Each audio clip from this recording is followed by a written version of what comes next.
আমার যেদিন মৃত্যু হবে সেদিনও দেখা যাবে সংসারের অনেক কাজ বাকি রয়ে গেছে বাকি। হয় চেয়ারের ফায়া ভাঙ্গা, জানালার চিৎকারি ভাঙ্গা, হ্যাঁ সোফাটার মধ্যে বার্নিশ করলে বালা ছিল, ফ্রিজের তলে দিয়া পানি ভরে, নুন নাই, তেল নাই, সাবান নাই, এই না? তাহলে স্বার্থপর এই দুনিয়া শেষ করা যায়, দুনিয়ার প্রয়োজন শেষ হয় না বন্ধু। এই বিদেশ প্রবাসী, আহা কি পরিমাণ মায়া লাগে। 12 ঘন্টা ডিউটি করে আবার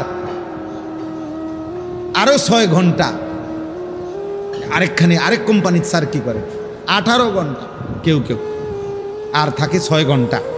এই 6 ঘন্টার মধ্যে বিশ্রাম কখন? নিজের জামাগুলা নিজে ধোয়, নিজের রান্নাটা নিজে করে। প্রবাসীগুলো বিদেশে থাকে, যে আমি তো সৌদি আরবে অনেক দূর দূর ছেলেদের কাছে গেছি, ওরা দম করে খুব মহব্বত করে।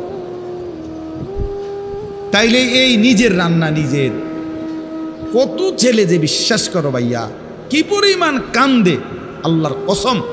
এটা যদি আমি দেখাইতে পারতাম, এখান থেকে এটা বিদেশ অনেক কষ্ট। এই কথাটা কইলে তুমি বুঝদা না ভাইয়া, অনেক কষ্ট। এটা কইলেও তুমি বুঝদা না, এটা কইতে তো 1 মিনিট লাগছে, আর অনেক কষ্ট। তো বাস্তবতা হলো তার চাইতে অনেক বেশি কষ্ট। এই প্রখর রৌদ্রে, এই তীব্র রৌদ্রে, বিশেষ করে 12 ঘন্টা ডিউটি করে আসার পরে যখন একটা ছেলে বা একটা যুবক, তার একজন আপনজন কেউ নাই, আইসা নিজের 1 গ্লাস পানিটাও নিজে নিতে হয়, তো মনটারে হাহাকার লাগে যে আর কেউ তো নাই। অথচ 28 বছর বিদেশ করতেছে। এক ছেলে দেখা হইলো লাস্টের দিকে, ওই আমার দেখে জড়াই ধরে কাঁদতেছে। আমি বললাম, বাবা তুমি আজ কতদিন হয়েছে আইসো? কয় হুজুর 3 বছর। এই শেষ আমার যে ছেলেটা খেজুর আইনা দিছে মদিনায়, ও ছেলেটা আপনার বলতেছে হুজুর আজ 3 বছর হয়েছে বাড়ির থেকে আসছি, একবারও যাই নাই। আমি যাইবা কখন? কয় হুজুর একটা আইডিয়া করছি যে যে ঋণগুলো করছি আরো 3 বছর যদি বিদেশ করি তাহলে ঋণগুলো শেষ হইল, তো আশা আছে হুজুর এরপরে যাবো। এই কদ্দুর অল্প বয়সী ছেলে,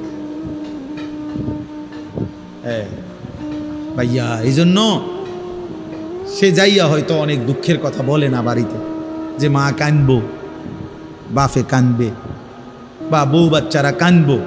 এই জন্য অনেকে অনেক নিজের দুঃখের কথা বলে না, কষ্টের কথা নিজেই হজম করে পড়ে থাকে।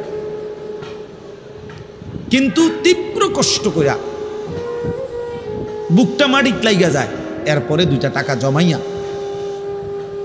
এরপরে বাড়িতে টাকা পায়, না খাইয়া না দেয়।